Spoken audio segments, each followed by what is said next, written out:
Hoy es domingo 23 de enero del año 2022. Mi artículo periodístico del día de hoy tiene que ver con la información falsa que circula en las redes sociales, especialmente en Twitter, en Facebook, en YouTube y hasta en el mismo WhatsApp. Información falsa relacionada con los candidatos, estamos en campaña política, y también relacionada con los movimientos antivacunas que hay en Colombia y que hay en el mundo. Sobre eso me voy a referir. Sobre la información falsa que circula políticamente, o sea, para desacreditar a determinados candidatos, concretamente el caso de Gustavo Petro, se hacen a través de unas bodegas políticas, o sea, bodegas porque en sus inicios en el año 2010 eran precisamente bodegas donde estaban instalados una serie de computadores y una serie de personas que tenían perfiles falsos, o sea, tenían varias cuentas en Twitter o en Twitter, en YouTube, en Facebook y hasta en WhatsApp. Esas cuentas falsas se encargaban de difundir toda la información que se sacaban entonces, por ejemplo, en el caso del año 2018, que se sacaba en contra de Iván Duque, el candidato presidencial del año 2018, y de Gustavo Petro.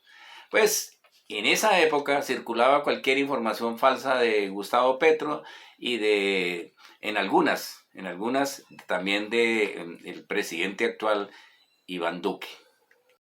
Estos falsos perfiles se encargan de elaborar una serie de memes o mensajes o de videos en el cual se desacredita a un candidato.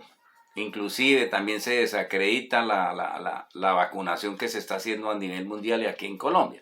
Por ejemplo, vamos al caso de la actual campaña de Gustavo Petro, donde se ve circulando frecuentemente información falsa, deshonrosa, calumniadora e injuriosa, como por ejemplo que él hizo parte de la toma del Palacio de Justicia cuando en realidad él estaba preso. Él había sido capturado y torturado por el glorioso ejército de Colombia y puesto preso en la picota. De manera pues de que cuando él, en la toma del Palacio de Justicia, él estaba pagando una condena por porte ilegal de armas. También se habla que hizo parte de la toma de la República Dominicana, no hizo parte de esa toma, que fue un guerrillero, que fue un asesino. En realidad, Gustavo Petro no fue ningún asesino, ningún guerrillero. Él fue un ideólogo que trabajaba las bases sindicales de los estudiantes en Zipaquirá principalmente. Y otro perfil falso que sacan de que él era bien amigo de Pablo Escobar. Cuando ustedes todos sabemos que Pablo Escobar y su movimiento antiguerrillero, pues lo que hacía era combatirlos.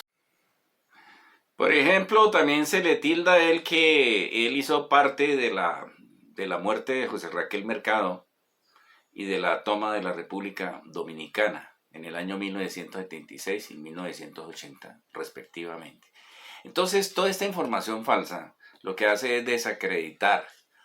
Y hay mucha gente que le creen al WhatsApp, le creen a estos perfiles falsos, le creen a estos memes y no se toman la molestia de investigar si eso es cierto o es falso.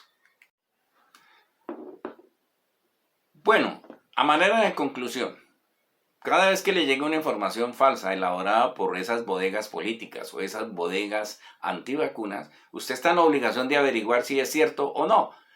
Por ejemplo, que el señor Pedro Pablo Rojas, jugador del equipo Los Troncos, murió a consecuencia de la vacuna, usted está en la obligación de averiguar. Ingresa a Google o a Google y averigua. Murió Pedro Pablo Rojas, jugador de fútbol del equipo Los Troncos.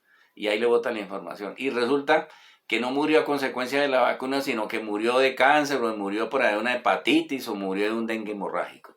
Entonces, en las redes sociales circula cualquier cantidad de información falsa. Usted está en la obligación, compañero, de averiguar, de investigar si esa información que le llega es verídica, es falsa o es cierta. Para eso, pues, lee, investiga y listo. No coma cuento. Antes de creer, ponga todo en duda. Lea e investigue. Les informó Víctor Julio García Rodríguez. Buenas tardes.